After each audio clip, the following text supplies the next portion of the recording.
মেসিকে সাহায্য করবেন বলে নিজেদের জালে গোল করে দিলেন ক্যাসেমিরো হেনরিক। এমনকি ম্যাচের শেষ সময়ে গিয়ে তার করা ফাউলে ফ্রি কিক থেকে গোল পায় প্রতিপক্ষ। ইতিহাসে প্রথমবারের মতো মেসি ক্যাসেমিরো এক দলের হয়ে খেললেন, আর সেখানে যেন বড় গোলমালি পাকিয়ে ফেললেন ক্যাসে। মেসির ক্লাব ফুটবলে ফেরা আর ক্যাসেমিরোর দ্বিতীয় ম্যাচে বড় ভুল নিয়ে থাকছে প্রতিবেদন। একসময় মাঠে ছিলেন চিরপ্রতিদ্বন্দ্বী। এল ক্লাসিকোর উত্তাপ থেকে শুরু করে ব্রাজিল আর্জেন্টিনার লড়াই, লিওনেল মেসি ও ক্যাসিমিরোর বহুবার একে অপরের বিপক্ষে খেলেছেন। তবে ইতিহাসের প্রথমবার একই জার্সিতে মাঠে নেমে মেসিকে সাহায্য করার বদলে অনাকাঙ্ক্ষিতভাবে দলের জন্য ভিলেন হয়ে গেলেন ব্রাজিলিয়ান এই মিডফিল্ডার। বিশ্বকাপ ফাইনালে স্পেনের কাছে 1-0 গোলে হারের পর ভেঙে পড়েছিলেন মেসি। চোখের জলে মাঠ ছাড়ার সেই দৃশ্য কাঁদিয়েছিল ফুটবল প্রেমীদের। তবে মাত্র 13 দিন পরই আবারও মাঠে ফিরলেন আর্জেন্টাইন মহাতারকা। ঘরের মাঠ নু স্টেডিয়ামে কলম্বাস ক্রুর বিপক্ষে ম্যাচের 53তম মিনিটে ড্যানিয়েল পিন্টারের বদলি হিসেবে মাঠে নামেন 39 বছর বয়সী এই ফরওয়ার্ড। রেকর্ড ষষ্ঠ বিশ্বকাপ খেলে ফেরা মেসিকে করাতালিতে স্বাগত জানায় পুরো গ্যালারি।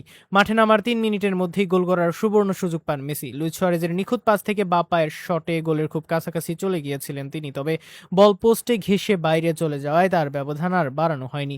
সেই সুযোগটি কাজে লাগাতে পারলে মায়ামি 3-1 ব্যবধানে এগিয়ে যেতে পারত। প্রথমার্ধে অবশ্য ম্যাচের নিয়ন্ত্রণ ছিল মায়ামির হাতেই।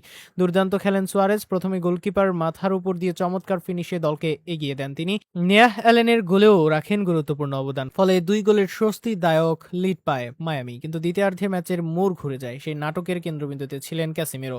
প্রথমে দুর্ভাগ্যজনকভাবে নিজেদের জালেই বল জড়িয়ে আত্মঘাতী গোল করেন তিনি, যা কলম্বাসকে ম্যাচে ফিরিয়ে আনে। এরপর ম্যাচের শেষ দিকে প্রতিপক্ষ আক্রমণ ঠেকাতে গিয়ে বিপজ্জনক জায়গায় ফাউল করেন ব্রাজিলিয়ান এই মিডফিল্ডার।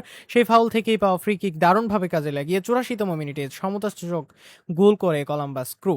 ফলে 2-0 ব্যবধানে এগিয়ে থেকেও শেষ পর্যন্ত 2-2 ড্র নিয়ে মাঠ ছাড়তে হয় মেসিদের।